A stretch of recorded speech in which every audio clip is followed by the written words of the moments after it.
കർത്താവിൻ്റെ അതിവിശുദ്ധ നാമം വാഴ്ത്തപ്പെടുമാറാകട്ടെ.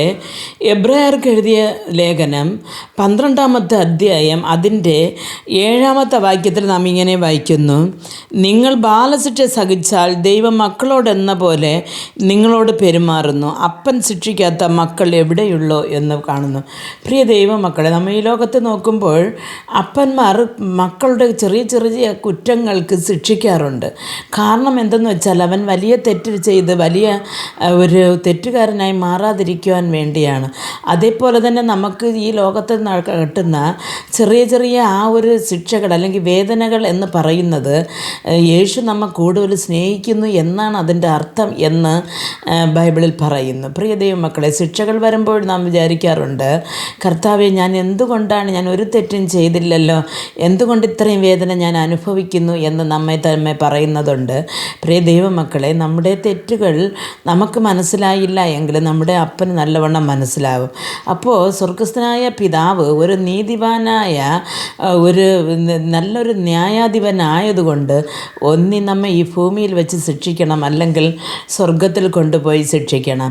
അപ്പോൾ നമുക്ക് ഈ ബാലശിക്ഷകൾ ഈ ഭൂമിയിൽ തരാതിരുന്നാൽ ആ തെറ്റുകൾ നാം വീണ്ടും വീണ്ടും ചെയ്യുമ്പോൾ നമുക്ക് നഷ്ടപ്പെടുന്നത് ആ സ്വർഗഭാഗ്യമാണ്. പക്ഷേ ചെറിയ ചെറിയ തെറ്റുകൾ കിട്ടുമ്പോൾ അത് ദൈവവചനത്തോടു കൂടെ നാം വിചാരിച്ച് നമ്മുടെ ജീവിതത്തെ ഒന്നുകൂടെ ക്രമീകരിക്കുകയാണെങ്കിൽ ആ ശിക്ഷയും ആ പാടുകളും ഈ ലോകത്തോടെ തീരും, ദൈവരാജ്യത്തിൽ നമുക്ക് പ്രവേശിക്കുകയും ചെയ്യാം.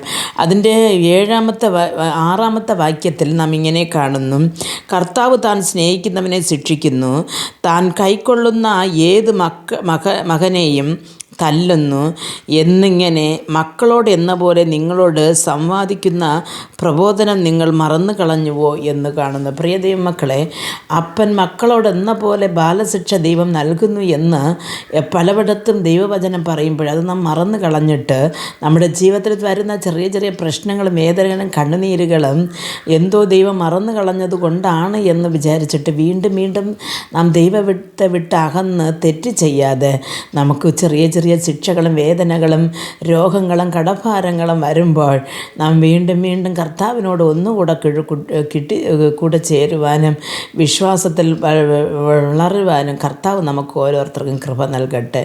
പ്രാർത്ഥിക്കാം. ഞങ്ങൾ അതിവാത്സല്യമായി സ്നേഹിച്ച് വഴി നടത്തുന്ന സ്വർഗസ്ഥ പിതാവേ, ഈ ലോകപ്പാടുകളെന്ന് പറയുന്നത് കർത്താവേ, ദൈവം അത് അല്പ ദിവസത്തേക്കും അല്പസമയത്തേക്കും മാത്രമായി തന്നിരിക്കുമ്പോൾ ഞങ്ങൾ അങ്ങയുടെ ശിക്ഷണത്തിൽ കർത്താവെ ഞങ്ങൾ ദൈവം അടുത്തു പോകാതെ വിഴുന്നു പോകാതെ അല്ലെങ്കിൽ മനസ്സ് നൊന്തു പോകാതെ കർത്താവെ അത് ഞങ്ങൾ സന്തോഷമായി സ്വീകരിച്ച് അങ്ങയുടെ രാജ്യത്തിൽ വന്ന് ചേരുവോളാം ഞങ്ങളെ വലത് കരം പിടിച്ച് നടത്തണമെന്ന് പ്രാർത്ഥിക്കുന്നു. യേശു ക്രിസ്തുവിൻ്റെ നാമത്തിൽ പ്രാർത്ഥിക്കുമ്പോൾ പ്രാർത്ഥന കൃപയോട് കേട്ട് മറുപടി നൽകി തരണം നല്ല പിതാവേ. ആമേൻ.